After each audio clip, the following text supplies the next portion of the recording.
Okay, so hello everybody. Welcome Michael and welcome our listeners. You will have all been listening, or for those of you regularly listening, but we've had a little break in our series. Michael, you're here with a new knee, so hopefully all is going well. And we've had a little gap since we've last spoken, but very much looking forward to getting into today's session and following up on our chapter for meditation. Michael, I know you've got a lot to go on with, but I've been looking through this, the Jack Hawley book, the Bhagavad Gita, A Guide for Westerners. And there's there's so much. The chapter on meditation is fabulous, and there's so many beautiful words, but there's just a tiny little portion of a verse here that really caught my eye. So I just thought I'd share this, and it can be our lead in for today's session. So it says, the serene person who is absorbed in God or consciousness, living thus in peace, is the true renunciate, maintaining an even mind in heat and cold, pleasure and pain, honor and disgrace, marks the spiritually mature. Maintaining physical, mental, intellectual balance, no matter how difficult the challenge, leads to permanent cheerfulness, which is a sure sign of a yogi. Recall, a true yogi is not a spiritual recluse, but a godly person of discipline who lives fully in the world. I just thought they were beautiful words to remind us of what we're here discussing. So over to you. Oh, well, that was beautiful, Jacqui, and you're going high scale there. Boy, my notes are going to be a little bit wishy-washy compared to that start. So that was lovely. I doubt that. You've got a lot of beautiful notes, but just something to set the tone. Yeah. Well, thanks, Jacqui, and hello to you and hello to all our listeners. So in last week's podcast, part 1 of chapter 6 on meditation, I mentioned how important the practice of meditation was, potentially to every human being on the planet, Jacqui, but particularly to the seekers of truth, and that would obviously include all of our listeners who are on their spiritual journey. So it's an essential component, listeners, of your spiritual growth. If you don't incorporate meditation into your everyday life, you're going to fall short of what it is you're trying to achieve. So I can't stress that strongly enough.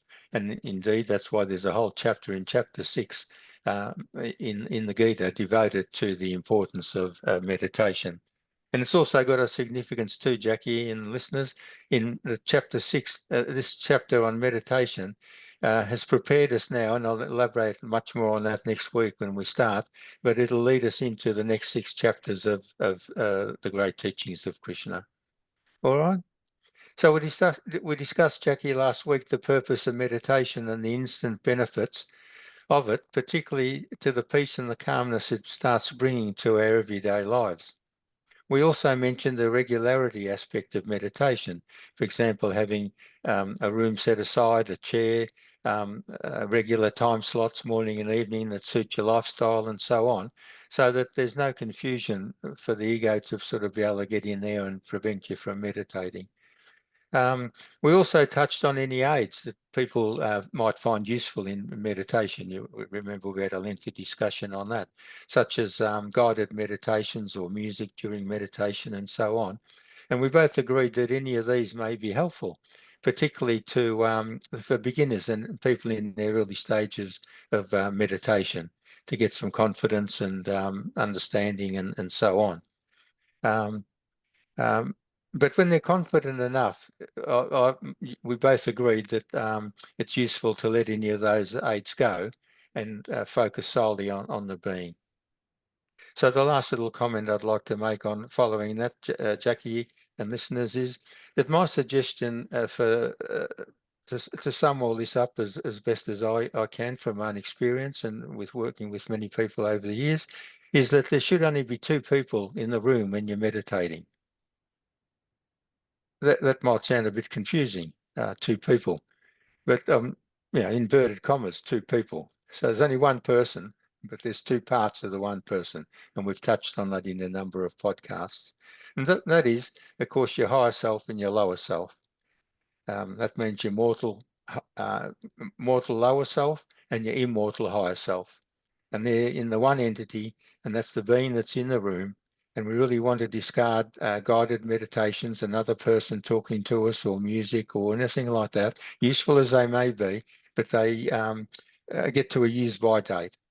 And so I finish off by saying that when there's just the two of you in the room, that's yourself, your higher and lower self, the whole idea is that that gives an opportunity, and I sum it up or say it this way, thereby there's the potentiality that the two can merge and or unite into one in the peace and the silence and the solitude of meditation. So that's the whole purpose of meditation, folks, to bring the two parts of you into unity. And ultimately that unity will then transform into what's called self-realization or enlightenment. All right, Jacqui? How beautiful. I think we just need a moment to pause and for everybody to sort of absorb that at a cellular level. Like, I'm having a moment here. Like, Good. I've read a lot of books. I've practiced a lot of meditation. I've sat with very fine teachers over many, many years. Like, I've never quite heard someone describe it quite in that way. Like, I'm hoping that our listeners are having a similar response to me, but I'm not sure you realize. I am too, Jacqui. I'm not sure if you realize how powerfully that came across. Like, there's magic in the way you just said that. Like, I'm feeling it in my body, and if there's a way to sort of get that out there to everyone listening, I hope you're feeling that in your body too.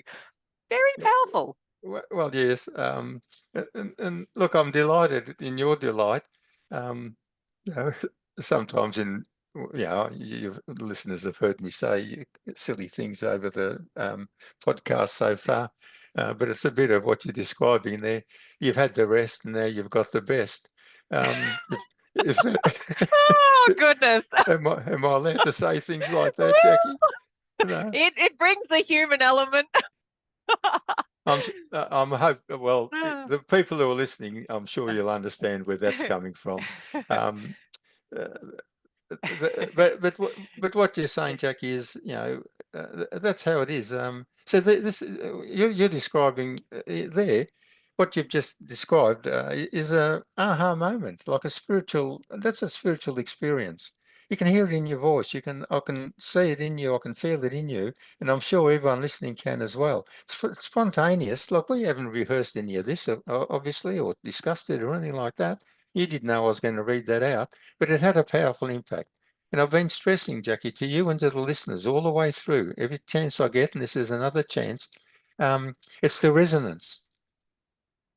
It's the resonance between either you can be reading, or you can be watching a podcast, or you can be hearing someone talking, and your antenna in you, the antenna for the truth, is receptive of the truth being spoken. And when you hear it, when the person hears it, like you did in that example, clearly and loudly and profoundly, that's this connection that I'm talking about. This is there's just one me and one you, and we connected on that level. Is that making sense? Yeah, it's very beautiful. Yeah. Well, may we all have more moments like that in life. They're quite precious indeed. Well, I can say, Jacqui, following on that, again, a very profound point you've made there, is that the only way, listeners, Jacqui, that anyone can have those moments is exactly in a situation like it's happened now. There has to be stillness within the being. There obviously was no movement in your mind, no movement in your emotional aspect. You were just fully listening with your higher self, and you heard the connection from my higher self, and that's that union aspect. And that's what we're all... It just said recording in progress. I think it's been recording all along. It might just be delayed. I hope so. I hope so too. Otherwise, we've missed a precious moment. Everyone's missed out on some beautiful stuff there. Anyway, we'll continue on, Jacqui. Yes. So I'm just going to refer now to some facts, if you like, briefly. It won't be too much, but I'd like to just refer to some facts on meditation. So firstly, listeners, is that all great spiritual teachings have at their core the necessity for meditation or stillness. You can call it different words, but in essence, it's that aspect of being still in the mind, still in the emotions. While they're all active, Jacqui, you're never going to have no one's going to have an experience or an aha moment. It's impossible. The two can't be there at the one time. It's either one or it's the other.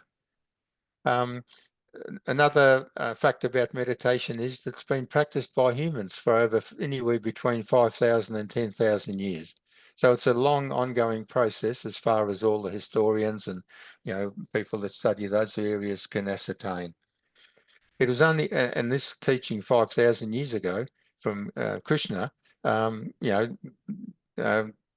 deals with that or is the epitome of that. It was only introduced gradually to the West only about 100 years ago. And even 50 years ago, it was still basically, if anyone in the West heard about it, they didn't know much about it. Often people tended to poo-poo it and so on. Me included, many, in my early days when I was in a total state of ignorance. One of the interesting things that people might be interested in is that in the 60s and 70s, there was a guy called Maharishi Mahesh Yogi, and he hooked up with the Beatles, who were at the height of their popularity. And he was smart enough to sort of, in a sense, use them as a vehicle to get worldwide recognition, especially in the West. And there was comments that they were more famous than Jesus and all this sort of stuff, or more widely known. And so through that association, it took a lot away of the unknown stigma that was attached to the word meditation or the theory of it, and gained a lot more acceptance. So over the last 10, 20, 30 years, we've seen more and more people. You're now, people like you in your yoga classes are incorporating it. There's groups setting up that are meditation groups. It's rolls off the tongue. There's schools that I'm aware of that are practicing it, one way or another, coming in after the lunch break and just settling the children down quietly for 5 minutes. Good on you. Keep it going, teachers, anyone listening. It's a vital part of anyone's development from childhood right through to the deathbed. Another fact about meditation is that everyone can meditate. I hear a lot of people say to me, "Oh, I can't meditate. I've tried it. It doesn't work." All this sorts of stuff. No, and I'll tell you why it's possible and why everyone can do it, unless, of course, there's some mental issues or something like that. Practice and perseverance are the key ingredients, and I'll elaborate on this in the next little paragraph. There's no such thing as a good or bad meditation. People say, "Oh, I had a lovely meditation." And then they say, "Oh, I hope next meditation, it's a nice one as well." Well, as soon as you bring those sorts of concepts into it, Jacqui and listeners, you defeat your own purpose. If you sit down saying, "I want to have a good meditation," I can guarantee you, you won't have a good meditation. You put an expectation on it, it's got to be natural. You can make an affirmation, and I'll elaborate on that in a minute as well, but that's different. So now I'll just briefly refer to some of the common misconceptions. These are misconceptions, totally false, but people believe them to be true. And so they think it's only possible for the great masters, the gurus. You go and sit in a cave or hide in the forest, and they're the only ones. I can't do it. I'm just an ordinary human being living here in Melbourne or Australia or anywhere in the world. Well, it's a nonsense, folk. It's not true. Everyone can meditate. They say, "Oh, I'm no good at it. I've tried, but thoughts kept coming, so I stopped doing it." You've heard all these stories, Jacqui. You've experienced it Many yourself. times. Yeah. People think, "Well, I'm trying, but there's always thoughts coming in. There's always thoughts." Well, I've got a whole section on thoughts. We'll clear all that up, everyone. Don't worry about that. You can combat it. There's a beautiful tool for that. I'll elaborate on that as well. No stone unturned in this session. I'm too busy. I've got my family. I've got my job. I've got to work it late and this and that. I've tried it a few times, but it didn't work for me. It's like people giving up smoking and then it didn't work, and I had to go back again and so on. It sounds too good to be true, like all these stories. People be even thinking, if they're watching this, God, I wonder if Jackie's made that up when she sort of got all gushy there at the beginning. Well, those stories are true. Anything you hear about benefits of meditation, all of those are true. All you got to do is just get on the right track, apply yourself appropriately, and you'll experience the proof of the pudding, Jacqui. I always say to everyone, is in the eating. Yeah. Until you try it, give it a red hot go. I explained in previous podcasts where for me it took about nearly over a year and 3 months or something, but perseverance. Yeah, so I'll get to that now. So an area that often causes some concerns for people, Jacqui and our listeners, is that of thoughts. Firstly, when you start your meditation, we talked about having a chair in a room and regularity and all that. But then once you're there and you're sitting, well, then there's a subtle aspect to starting your meditation and the setting for your meditation, if you like. And I say, begin your meditation from a point of unity, which is the first point I made, didn't I, when I said there's only you and you in the room. That is your intention or an affirmation, which is different to saying, I'd like to have a nice meditation. You're just putting it out there that in this meditation, my aim is to, as best as I can, in the stillness, to connect with my higher self. And then you leave it at that. Okay.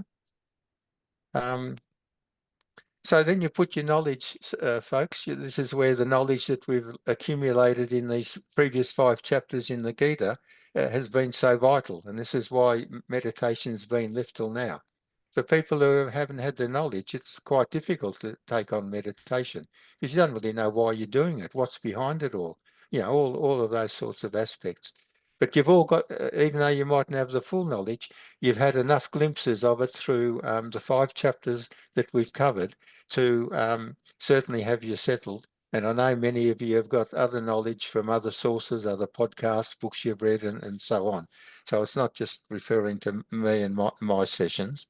So I'm saying here then that put your knowledge into practice and using wisdom. We talked the whole chapter on wisdom.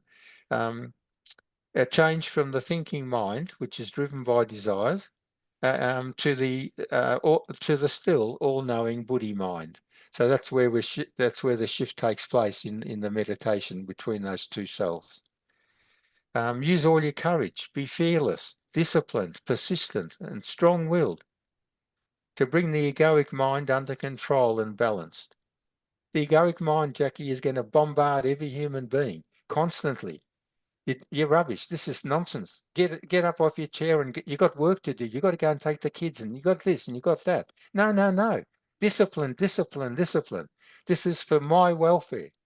And your welfare as an individual, listeners, is extremely important.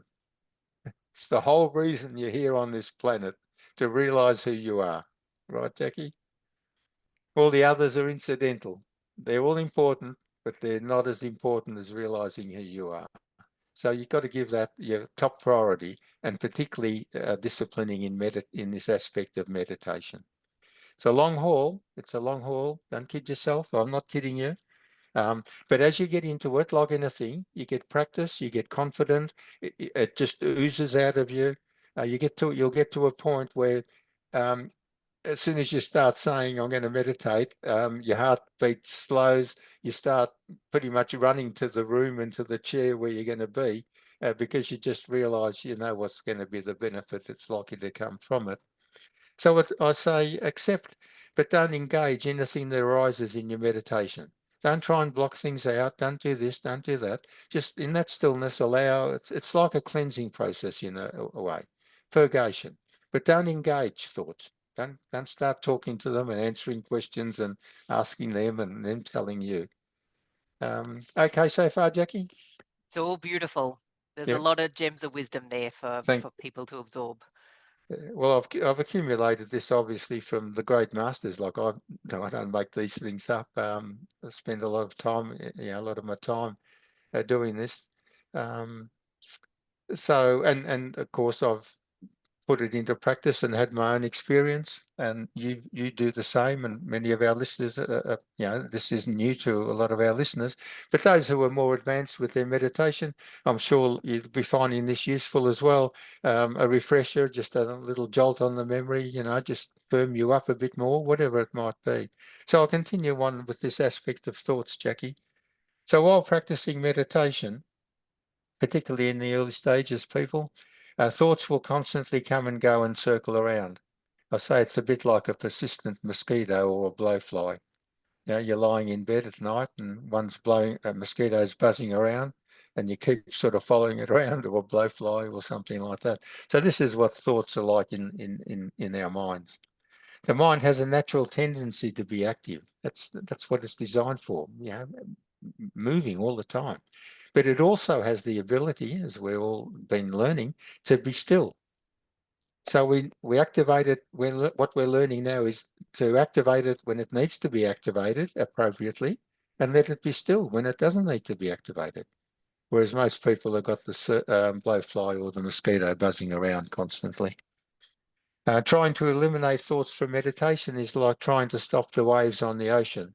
And I'll be showing a diagram, Jacqui, towards the end, that's going to illustrate the mantra, the ocean, the waves, and the still waters, and all of that. But these are just words leading up to that. So there's nearly, sometimes we look at the ocean and it's quite calm, isn't it? Other times there's little waves here and there. Other times there's enormous waves, storms, even a tidal wave. So that they're depicting stages of our lives emotionally and mentally. And we go through all those periods in every day of our lives. Understand that during the meditation, these thoughts will continuously come and go.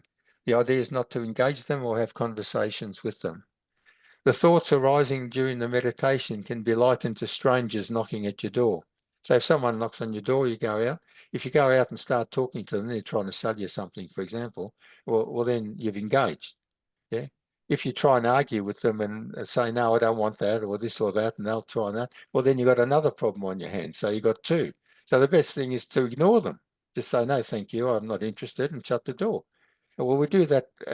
That's what we've got to do with the egoic mind that's knocking at our door, saying, I want to have conversations with you, and this is a great idea, isn't it? You should have said this, and why don't you do that? And all of these things, constantly there, constantly there. Or you can be indifferent to them, engage them, or be indifferent. No one likes to be ignored. We don't like to be ignored, do we, Jacqui? No? And the ego doesn't like to be ignored as well. So during meditation, we're ignoring the ego. We're learning to ignore the ego. And eventually people who don't like being ignored go away. They go somewhere else where people like them and want them. As soon as I'm jumping a little bit ahead here to the mantra, but it needs to be put in here. That as soon as thoughts are observed during your meditation, listeners, you'll need to refer to your mantra. And as I say, I'll elaborate on that in the next few minutes. And then the mantra is a mechanism, a tool to eliminate all of those thoughts that are coming into the mind.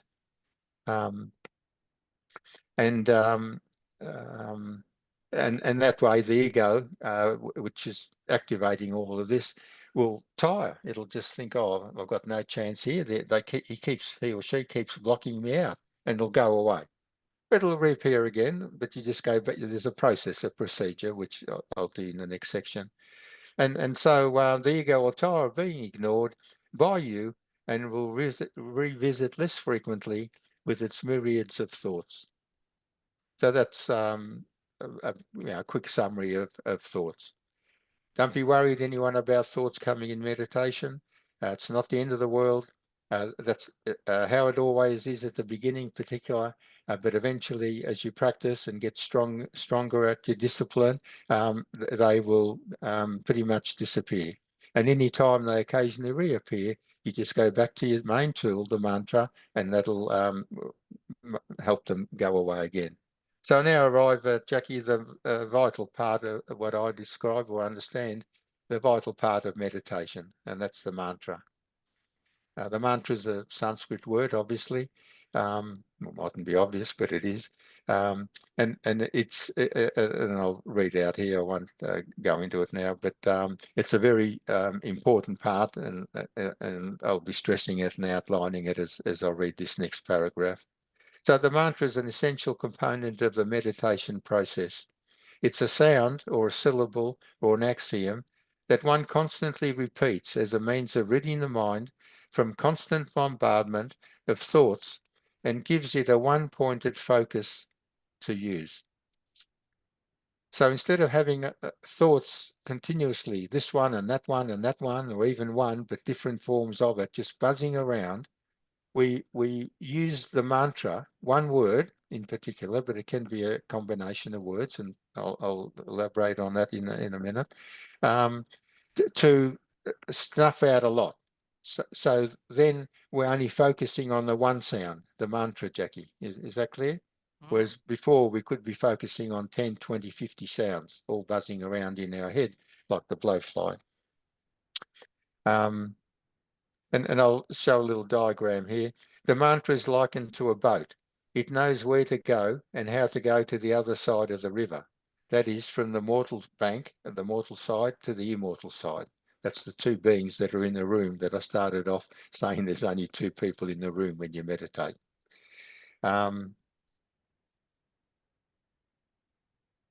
It helps if one gets completely in the boat, not one leg in and the other still on the shore. And it's also a good idea, folk, to untie the boat from the tree if you want to row across to the other side.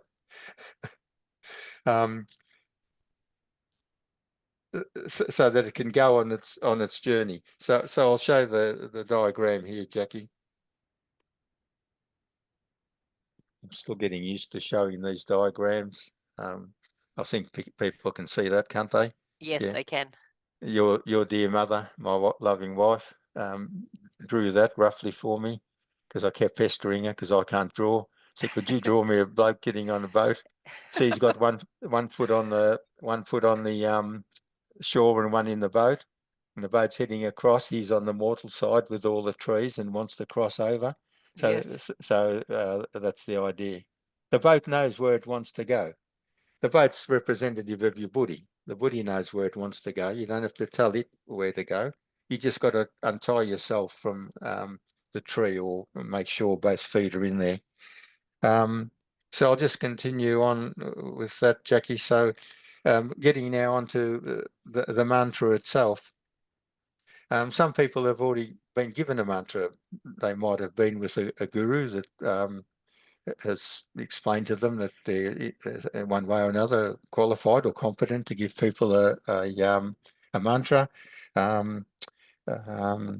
Could be from a trusted teacher, someone on the podcast that you've been listening to and whatever, and they make some suggestions. Some people might even heed something that I'm saying today, Jacqui. Or it could be from mine came from when I met up with the Transcendental Meditation movement. When I was tutoring at the school, Melbourne School of Philosophy, we used to introduce a mantra to students when they got to a certain level and introduce them to meditation. They basically practiced the transcendental meditation aspect as well. So if you've already got a mantra, people listening, and you're happy with it and it's been serving you well, my suggestion is simply stick with it and keep doing what you're doing. For those people who are very new, who are just dabbling, interested, have heard of mantra and heard of meditation, but don't know how to put it all together, my suggestion is that what's called the universal mantra is the sound of Om. Om. It's the universe. The importance of that is that it's actually the sound that brings about the creation. They're the three gunas. It's a combination of three aspects, three universal energies. I won't go into it now, Jacqui, but it's useful just to mention it briefly. There'll be a whole chapter in the Gita on the gunas. One is sattva, the consciousness that's behind everything. Secondly is rajas, that's the movement of everything in the creation. And thirdly is tamas, which is the physicality of everything in the creation. So the whole creation, folk, come about from consciousness, and the consciousness runs through everything in the creation. Everything in the creation moves. Planets move, galaxies explode, stars come into existence, black holes, planets revolve around. Our bodies move, the whales swim, birds fly, trees grow, our minds are active, our emotions run riot. Everything, hearts are pumping, everything's moving constantly throughout the entire creation, all driven by consciousness that powers everything. It's the life source, the prana, the life source. And then there's the physical aspects. So the moon and planet Earth and the oceans and the sky and our bodies and all that, they're the three gunas. And in English, they're written as OOM, Om. But in Sanskrit, they've got AUM, Om, and they represent those three gunas. And I'll just suggest also that it's important when you, if new people, if you're happy with the sound Om, that's a very universally accepted one, and you might like to try that one until you come across maybe another one later on. But, it's not advisable to chop and change your mantras willy-nilly, like you do your clothes or something like that. Once you settle on a mantra one way or another, and you're happy with it and it's serving you your purpose, your best, my advice is you best serve to stick with it. So the notion with the mantra is also that you repeat the word silently. You don't say it out loud. It's a silent mechanism. And so by saying that, just repeating it, Om, Om, and say it softly and say it gently. You don't want to be saying Om, Om, Om, Om. That doesn't sort of make sense for a stillness, is it? So I'll give it a little bit of a best shot, Jacqui and listeners. Om, Om, Om. So you get a bit of rhythm into it and a bit of softness into it. All right, Jacqui? And I'm wondering on that note, sorry to interrupt, but I'm yes. just thinking it might be useful because some people, depending on if they have had a little bit of practice before, might have been encouraged to use even silent sound with the breathing. Would you recommend that as people are repeating it silently, that it's an Om on the inhale and a silent Om on the exhale? Yeah, all of those. I didn't want to sort of elaborate too much on that, Jacqui, but yeah, or there's lots of techniques that I'm not covering everything in a full detail. I haven't got the time in that. But no, I know from your perspective, you'd be raising that, and no, all very valid. There's all breathing aspects go with it, and all the rest of it. I'm sort of, if you like, giving a broad outline of stuff. But Yes, yeah, there's which is no. beautiful. I just know some people will probably be thinking if they're new to it entirely, it might be like right down to the nuts and bolts. Okay, you've convinced me. This is all very interesting. I'm going to give this a go. I'm going to sit down. How do I literally put this into action? So Yes. you would recommend a repetition of that on the in breath and a repetition on the out breath Yeah, would make quite. sense.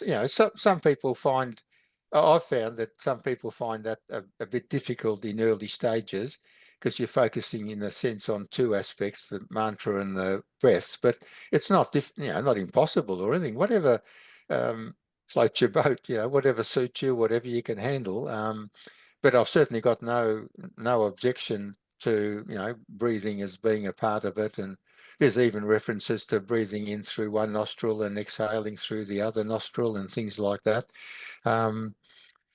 So, as I say, whatever, if you, whoever's happy, what if you're happy with what you're doing and you're finding you've got good results, just keep doing it. I'm not wanting you to shift over anything. These comments are just if there's something you pick up from this session, from what I'm saying, and you can add it onto your repertoire and it helps you, well and good. Yeah, but there shouldn't really be any jarring or conflict between what I'm saying and what you're saying, Jacqui, and other things that people might have picked up. All right. Beautiful, beautiful. All right. So just to finish off then, now, and I'm going to show another diagram here that's illustrating the mantra and the waves in the ocean, and it'll be sort of pretty much winding me up, Jacqui. So we're going all right. We've still got 5 or 7 minutes. So that was suggesting to new people that using the sound Om as a mantra would be very useful. And then we go back to trying to stop the thoughts again to illustrate it with the symbolism that's often used in the Eastern teachings, and that's the ocean and the still waters and the wavy and the waves on the surface. So I've written here, trying to stop their thoughts is like trying to stop the waves on the ocean. I've mentioned that earlier on. They come and go at the wave level. So that's right at the very surface, isn't it? You can't see waves below the surface. Yeah, doesn't matter if you wear goggles and snorkel and go down. There's no waves down there. There's currents and that, but waves are only on top of a on the ocean. The mantra transcends down. past this level and takes you to a place in the deeper, stiller waters. Many of our listeners, Jacqui, and yourself, you've come down, we go in the beach. If the wave's pretty big and you don't want to get smacked around by it, you duck dive underneath it, don't you? And the wave washes over you and you're in that sort of stiller waters. So this is the purpose of the mantra, to take you from those circling thoughts that are waves on the ocean down into the stiller, calmer waters. And then eventually, I'll show in the diagram, so I won't say it now. So when the mantra eventually stops, it will have taken you to a place of deep silence and stillness. And that's usually what's called samadhi, or the ultimate state of stillness. So you go from lots of thoughts to one thought, the mantra, and then no thoughts. That's the 3-stage step. And I didn't have to ask your mother, Jacqui, to draw this one. I had a go at drawing waves myself in an ocean. If I can now sort of bring it up on the screen. Oh, I guess if I hold it in front of the camera, it will be good. Yes. Level up the top a little bit. Yeah. Okay. Are we seeing that clearly enough? Yes. Yeah. And you might just take us through the wording on the page. We can Yes, certainly see the waves at the top and the lessening of the activity and the stillness below. Yep, certainly do that, Jacqui. So up the top here, listeners, those, if you're driving, you're not seeing this, of course, but if you're interested, you can have another look at it when you get home. That's the waves on top of this. This diagram is showing the ocean. Okay, that's the waves on the top.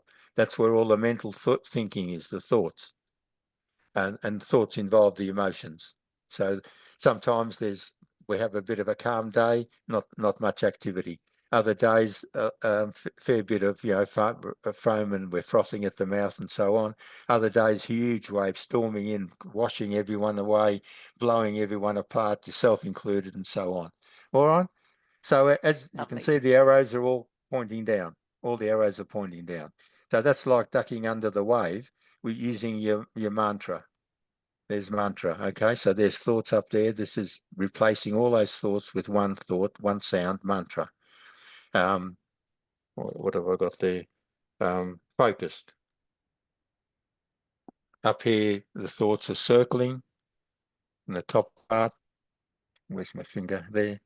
And down here, they're focused on the mantra. And then eventually, as you keep going down, you let go of the mantra, people. No need to say it anymore when you're comfortable that the thoughts, it's done its job. It's only a tool. Don't stick with the mantra.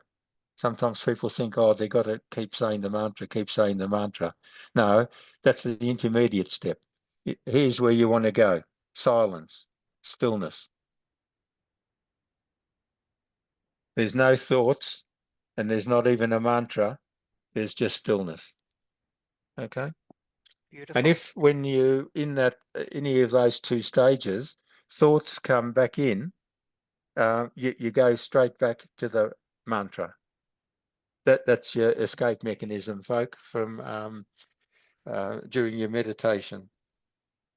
And the last little bit I'd like to say on it, Jacqui, and then pass over to you for any finish before I give people their homework or exercise. And oh boy, it's a full-on one this week, I can tell you. So I think I've covered all that the way I wanted to. So these are just the last concluding, tying in with that last bit of discussion I was having on that diagram. So the mantra is merely a tool or a stepping stone to take you from your desire-ridden egoic mind to the deep silence, When this is achieved, the mantra will have done its job and it'll fall silent. Descending deeper still, one gets taken away to the aham sound of the creation, the I am, Atman. But that's still not the concluding stage, listeners. Then, in the deeper state of samadhi, there's only the I, Paramatman, the final realization. So we go from the egoic self into the aham sound, I am. We realized in that stillness that we have that connection. I am this self, this consciousness. And then eventually, while there's still am involved, there's still a aspect of existence. So that eventually, and we'll cover that in chapter 17, particularly 18 at the end of the story. All right, Jacqui, so that's the end of my material. If there's anything you'd like to add, and then I'll finish with the exercise and a broader reference to this concept of meditation. So what we've talked about in these last two podcasts, Jacqui, or what I've talked about, and we have, is simply the practice of meditation. But I want to expand 1 minute just to take it out to how we can meditate basically all through the day without sitting in a chair and do an Om. All right.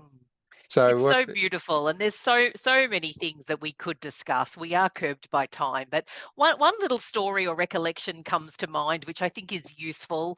I remember years ago teaching a group of people meditation. It was I think an 8 or 10 week beginners course, and I remember in the early stages, like we've been discussing today, people would turn up each week and they'd recount how their practice had been in the week before, and of course, in the early weeks, everybody's saying it's difficult and the thoughts, and I get restless and my body wants to move, and it doesn't feel like a good meditation. I feel like the mind's always busy. So I remember one woman in particular who was earnestly making the time to practice every day. And she was recounting to the group and sharing that she didn't actually feel from the beginning of the course that her, meditations were getting better necessarily each week, in that she wasn't necessarily noticing more mental stillness or less thoughts. But she just kept diligently applying herself, which was fabulous and, to be encouraged. But one time near the end of the course, she came into the group and she said, I don't really feel like my meditations are getting any better, like my mind is more still. She said, but I just keep noticing all these other things in my life getting better. I'm more patient when my in-laws come over. I'm more patient with my children. I'm just feeling a little bit more content in everyday life. She was quite earnest in her line of questioning, but I still remember her sort of looking to me saying, do you think all of those things could possibly be due to practicing meditation over these weeks before? And it's yes. always stayed with me. This was probably 15 years ago. I can still picture her and the way she looked at me to this day. And so I suppose I share that for those of you that perhaps are new or beginning, or even you've been practicing for some time, but you feel like you're not necessarily progressing, in that you would describe your actual quality of practice perhaps as being much different. But sometimes it's useful. Look to your life, see what's changing in your life, because even though we're not necessarily trying to strive for things, it's useful just to be observant and notice. And I think sometimes we can miss the breadth of that. We can focus too much on the quality of what's taking place in an actual meditation session, rather than looking at what's happening in our lives, how they might be improving, how we might be softening or changing, or whatever it might be. So that's probably, given the time, that's probably my only thought to share with the group today. Well, it's a very profound one, Jacqui, and I'm delighted that you raised it. And I know we've gone 5 minutes over, and I don't think the listeners are going to mind too much today. Um, it's an extremely valid example that you've added in there. And I'll just follow on with a very, very brief story that illustrates that as well. And it's everything you said is perfect. And that lady, bless her heart, you got to understand. Everyone has to understand that if that woman is feeling more tolerant and more kind and more loving and less stressed and all of that, well, that's the impact or the effect of meditation. Don't be thinking that simple way, a little story, a little simple story. The people in the East have a wonderful way of illustrating all of this teaching with simple stories. And one that stuck with me vividly in the early days of meditation, and I've recounted it to all the groups that I've been in contact with, is simply using an example that you could get a steel rod, old and rusty and decrepit and all the rest of it. And you could have a pot of melted gold next to you. And you can dip that steel rod in there for 1 second and pull it out, and it's no longer a steel rod. It's gold plated. Understanding, Jacqui, listeners? So that's the exact symbolism of what you're describing with this lady, and for everyone listening. You can have a meditation and you can be thinking, geez, there was a lot of thoughts there, and occasionally there was a second or whatever, but it only takes a second to put that rod into the gold. Yeah. So meditation's a very powerful tool, and don't let it's only egoic stuff that says, oh, you're not, if that woman is, it's obvious to her, Jacqui, that she's performing or living in a more comfortable way for her and a happier way for her. Well, that would be largely, if not entirely, due to the fact that she's practicing meditation. Yeah. What I've outlined is a process. That's how it works fully in a perfect world at its optimum. But it takes a while to get from the waves at the top down to samadhi and full realization at the bottom. Okay. So along the way, there's stages. It's why I'm having a giggle, because another thought just popped into my mind. I mean, there's so many people that have said this to me, and I'm sure to you and many others over the years. But I also remember meeting a woman once, and I told her I teach yoga and meditation, and she just sort of looked at me and she's like, "Oh, meditation. Oh, I tried that once. Nah, that didn't work for me." And I couldn't help. I mean, bless her, but I just couldn't help but have a giggle. Like, you tried it once? Like, what did you think was going to happen? That one short practice was going to change your life forever? I mean, I say that in jest. Everyone's where they're at on the journey, but there's a humorous element to that, in that everything you've said in terms of perseverance, practice, dedication, there has to be consistency if we actually truly are going to expect life-changing benefits from this. So, well, I can't help myself, but I'm just going to add a little one onto there. Very good friend of mine, no longer with us now, unfortunately, but he was a lovely fellow. We actually came out on the boat together 75 years ago from Europe after the Second World War. But he took on transcendental meditation. Now, in those days, and that was this, when I did it as well, the payment or the fee, if you like, was the equivalent to a week's wages. Whatever line of work you're in, that was your sort of contribution to to receive the mantra, which I think is all above board. I've got no quibble with that. But he paid his $1,000, and when we talked about meditation later on, he said to me, he'd been living in Perth at that stage for a while, number of years, and he said, I took on transcendental meditation, paid $1,000. I tried it for 2 weeks and it was no good, and couldn't do it, and was waste of time, and so that was it, finished job. So that's how easy it is, how quick it is, and how quickly ego can get in. But a lot of it is because there's and I'm not being critical of him, of course, or not anyone else, but not enough background information. Sometimes people say, oh, yeah, everyone's talking about meditation and they're saying it's good, and I think I'll try it. Well, have a go, and you might pull it off, but you need a little bit more than just sort of doing that, in most cases anyway. All right, Jacqui, well, I'll just like to, I said I'd like to elaborate on the word meditation. So the homework or the exercise for this week is actually an exercise for the rest of your life, listeners. Yeah, not just this week, rest of your life. 10, 5, 10, 20, 30, 50 years, rest of your life, meditation. That's your exercise. So there's various forms of meditation.